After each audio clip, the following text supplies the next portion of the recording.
So last time we talked, Autumn Kealoha, the heir of my legacy challenge, celebrated the birthday of her son, Sage Kealoha, as he aged up to an infant, and took him on his very first trip to the park, while her wife, Shanna Kealoha, got jumped in the magic realm, and her parents, our founder Renesmee Volkov and her husband Chris, attended the Festival of Light during their Mount Komorebi vacation. Back at home, Renewable Energy headed out for the night to visit her soulmate, Zaiden Kibo. She felt good about their talk a few nights prior and wanted to see how he'd been doing. It was officially midnight and officially her birthday, her aging up to a young adult today, meaning all of the Volkov kids will be grown. Why am I having a hard time accepting this? And you know what would be a great birthday gift? For Zaiden to finally get his shit together and for them to start a life together. She walked up the stairs and knocked on the door of his apartment, being greeted by Zaiden's brother Dexter at the door.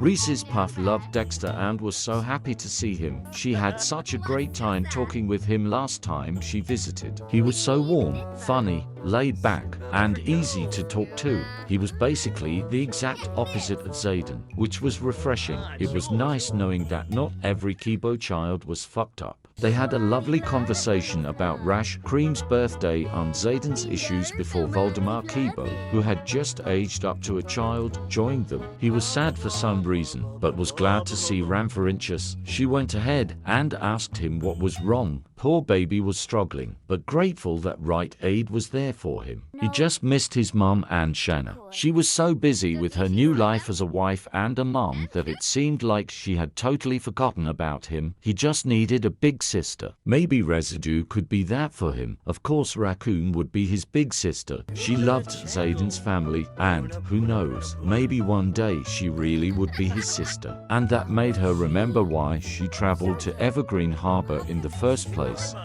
Where was Zaiden? And that's when Voldemar told Rendezvous that Zaiden wasn't here. What did he mean Zaiden wasn't here? It was her birthday, and where would he be at nearly 3 o'clock in the morning? Maybe he's out with friends. Maybe he's visiting extended family that she didn't know about. In the meantime, she went ahead and played with stuff in his room to keep her busy until he came back. She strummed away at his guitar before looking through the stuff on his nightstand. Seems like receptionist is cool with oregano LMAO, while she mindlessly played on Zaiden's piano. She wondered if he actually used any of this stuff. She didn't know he played any instruments. In fact, she didn't know that much about Zaiden at all, besides the fact that she was deeply in love with him and he with her. And when Voldemar came to cry in his brother's bed, that's when Recreation noticed what was on his right nightstand, a box of woohoo protection. Pardon me. Why would Zaiden have woohoo protection? They'd never woohooed before. They'd never even talked about woohooing, so why would he have it? Was that the reason why Zaiden isn't home at nearly 6 o'clock in the morning? Was he banging another girl?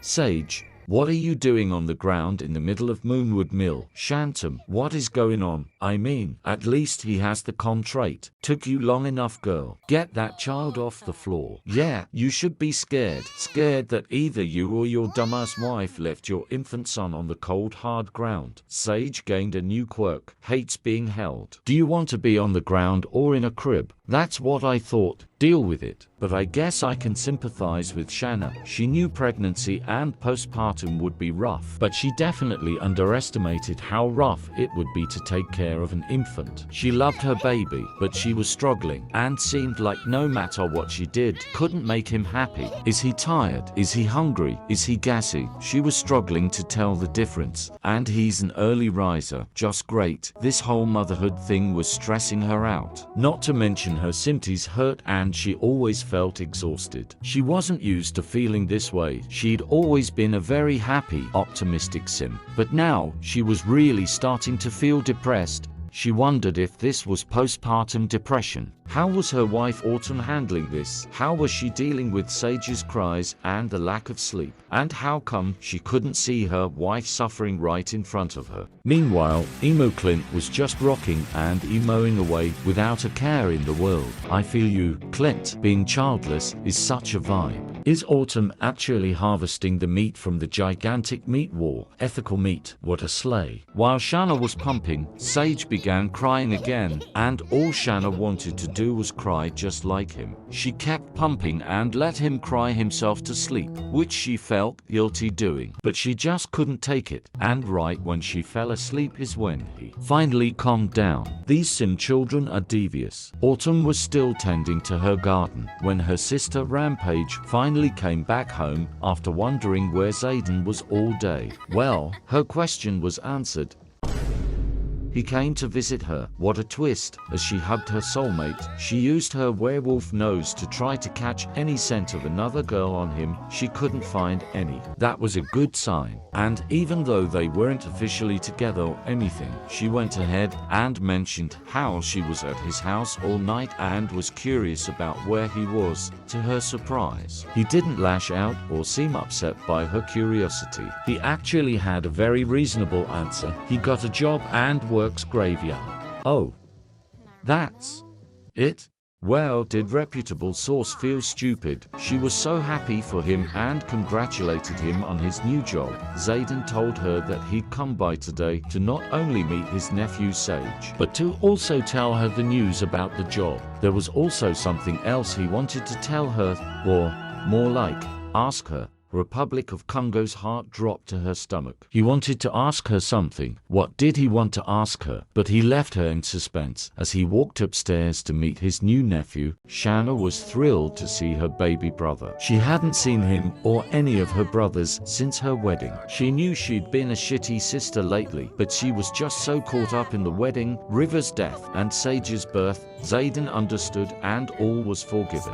He knew that she had her own life and family now, and despite everything they'd been through, he was finally feeling better about life. Shanna complimented his strength before the both of them got jump-scared by Nicole rampaging. And now Nicole's throwing hands with Shanna. Okay, screw Sage. Shanna really needs to focus on getting rid of that damn curse. Poor Shanna, she's been going through it lately, and now Nicole is fighting her again. At least Shanna now knows what it's like to have sisters. Again, Shanna whooped some ass, and once Nicole left, Zaiden finally felt safe enough to come back over and meet Sage, who had reached yet another milestone. So proud of my partial disappointment. Autumn barely knew Shanna's siblings and thought this would be a good time to get to know Zaiden better. So this was the young man her sister was constantly gawking over. Physically, she could understand the appeal if she was straight. Autumn thought she'd probably find Zaiden attractive.